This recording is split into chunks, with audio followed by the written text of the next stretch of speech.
Yeah.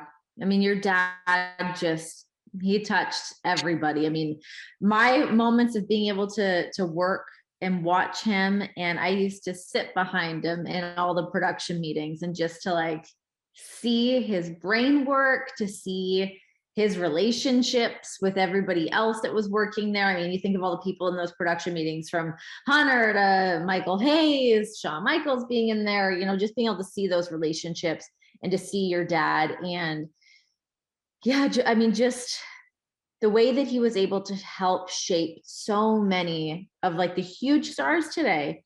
It's so impressive to see. And I mean, yeah, it's just the relationships that I come back to, that everyone loved him. And another thing that I saw from Dad was he never had a crossword for like anybody in the business, man. I mean, he never, and I have a bad habit about that, right? I've gotten a bad habit about saying things that I don't need to say just to myself or to my wife, right? But it's still like, I'm at home. I don't need to say these or think these things.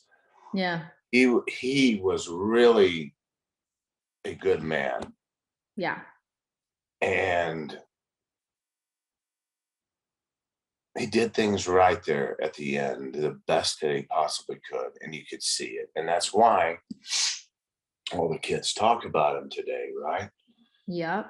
Because they got that firsthand. They got the best, probably the best Dusty version of his life at that point. Yeah.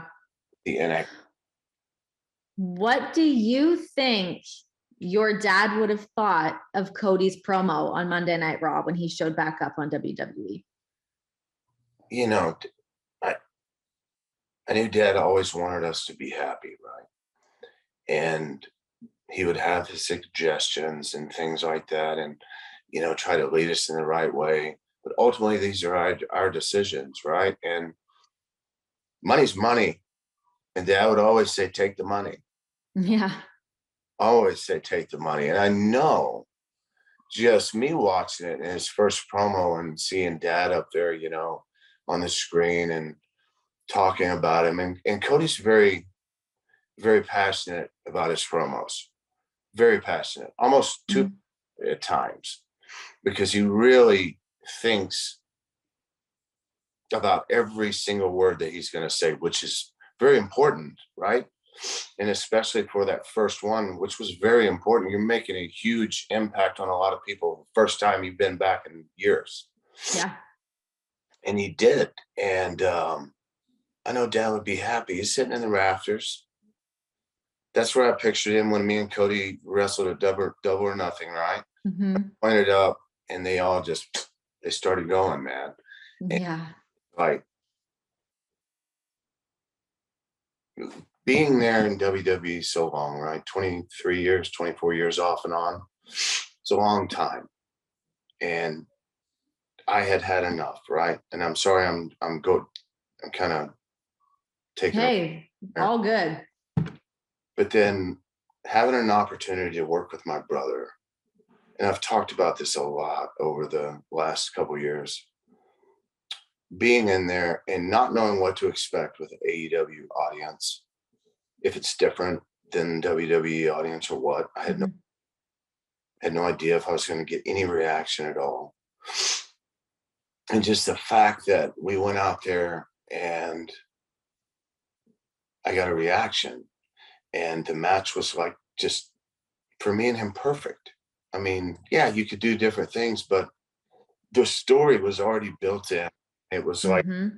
it was a long time coming that we weren't allowed in WWE to do. Yeah. Stardust, not Gold Dust, I mean, just serious brother versus brother. And it's hard to do. It's hard to do as you look at all the brother versus brothers. There's nothing good to come from them, right? I'll never do it again. I'll never wrestle him again. It did a lot to me that night when WWE, right? When I left there, I was kind of like, oh God, what do I do? But I was tired and I lost my passion. And that night I recaptured it. And it was a very special night. Probably the most special night I've had so far ever. in the business. Yeah. It's just the stars aligned. Everything was perfect for it. Mm-hmm. The story was built in, driven. It was story driven. We made people feel. It was compelling. It's everything you could possibly want from an audience to enjoy, and all the emotions, crying, happy, Yeah. Bleeding everywhere. Well, that was a little excessive that night A little bit. for many years.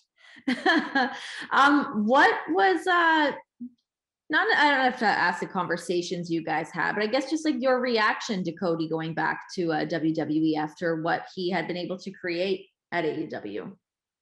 Well, I was happy for him, but I was also, I missed him already, and I miss him being there. But I know he's young, and let's go. Do Yeah.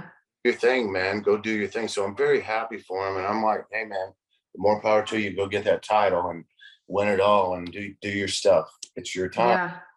That's great. And I just, yeah, of course, I still wish he's here so that I could see him every week instead of talking on the phone to him every week. Yeah. But I've been watching him since he started back. It's just been incredible. His entrance is fucking stupid. So far. Took so much pyro. Hey, when you get that bag and they roll the truck up and unload a bunch of cash, they might as well add a bunch of pyro into that contract, I wonder right? how many hundreds of thousands of dollars the pyro costs for Cody. Right? I would love to know. God, I wonder who I can message to try to find that out.